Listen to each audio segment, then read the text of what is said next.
कभी पुलिस को देखते ही कांप उठने वाले और डर के मारे छुप जाने वाले रेड लाइट इलाके के बच्चे अब उन्हें पुलिस अंकल से पढ़ाई कर रहे हैं। यही नहीं, पढ़ाई के साथ उनमें सपना भी पल रहा है कि एक दिन वो भी पुलिस अधिकारी बनेंगे और समाज में अपनी पहचान बनाएंगे। तस्वीरों और हालात में यह बड़ा बदलाव संभव हुआ है मुजफ्फरपुर पुलिस और सामाजिक कार्यकर्ता नसीमा खातून की पहल से। उनकी कोशिशों से कन्हौली पुलिस चौकी परिसर में शुरू हुई पुलिस पाठशाला अब रेड लाइट इलाके के बच्चों के लिए उम्मीद की किरण बन गई है। रेड लाइट एरिया के बच्चे पुलिस को देखते ही भाग खड़े होते थे। पुलिस वर्दी का खौफ इतना था कि छोटे छोटे बच्चे सामने आते ही रोने लगते थे। लेकिन आज वही बच्चे पुलिस के साथ क्लास में बैठकर पढ़ाई कर रहे हैं, खेलकूद कर रहे हैं और उनका सपना है कि पढ़ लिख कर पुलिस बने। यह बदलाव किसी फिल्मी कहानी की तरह लगता है, मगर यह सच्चाई है।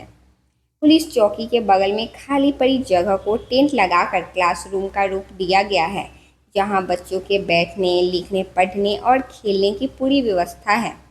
बच्चे पेन, पेंसिल, किताबें और कॉपी जैसी चीज़ें मुफ्त पाते हैं। फिलहाल करीब 150 बच्चे यहाँ रोज पढ़ने आते हैं। इस पाठशाला की शुरुआत वर्ष 2023 में हुई। सामाजिक कार्यकर्ता नसीमा खातून बताती हैं कि दिवाली के दिन की एक छोटी सी पहल ने बड़े बदलाव का रूप लिया। उस समय एएसपी अवधेश दीक्षित कन्हौली चौकी आए थे।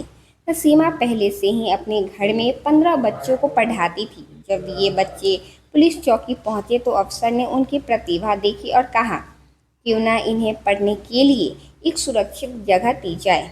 इस विचार से अगले ही दिन चौकी में पुलिस पाठशाला की नींव रखी गई।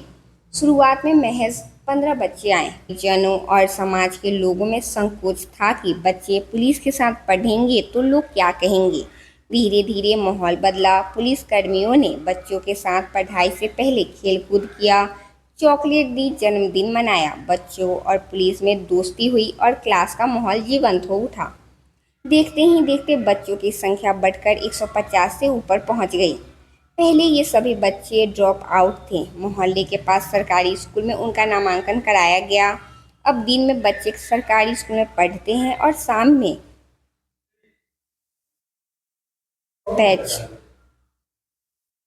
अब दिन में बच्चे सरकारी स्कूल में पढ़ते हैं और शाम को 5:30 बजे से पुलिस पाठशाला आते हैं। इसके लिए नारा भी बनाया गया, जो स्कूल जाएगा वही पाठशाला आएगा। नसीमा खातून लंबे समय से सामाजिक काम कर रही हैं। उन्हें कई पुरस्कार भी मिल चुके हैं।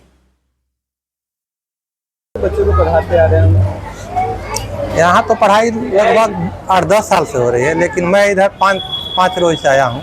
मैं बच्चों को कंटिन्यू पढ़ाता हूँ। आपको आने से पहले पता था कि यहाँ पे बच्चे पढ़ाई? हाँ, मेरी पोस्टिंग इसी आधार पर हुई कि बच्चे यहाँ पढ़ते हैं, और चूँकि मैं नौकरी से पहले बच्चों को पढ़ाता था स्कूल, इसी आधार पर हुई और मैं यहाँ आके बच्चों को पढ़ाता हूँ। बच्चों को क्या क्या सब्जेक्ट आप पढ़ाते हैं? हम बच्चे को मैथ और साइंस, साथ में इंग्लिश भी पढ़ाता हूँ। अच्छा, यहाँ पर पढ़ने वाले ज़्यादातर छात्र को पढ़ाई में कैसे हैं? पढ़ाई में तो एवरेज हैं, कुछ अच्छे भी हैं, लेकिन पढ़ाने के बाद बच्चे की समझ बहुत अच्छी है। पढ़ने के बाद बहुत कैच करते हैं और पढ़ने पर वो समझते हैं और घर से होमवर्क भी करके लाते हैं। कुछ बच्चे शरारत भी करते थे पढ़ाई के समय या तो शरारती बच्चे बहुत कम है, 1-2 है तो वो बात करना समझ जाते हैं, कोई दिक्कत नहीं। क्या पढ़ चुके हैं सर? हमारा नाम जितेंद्र कुमार हुआ, PTC है हम।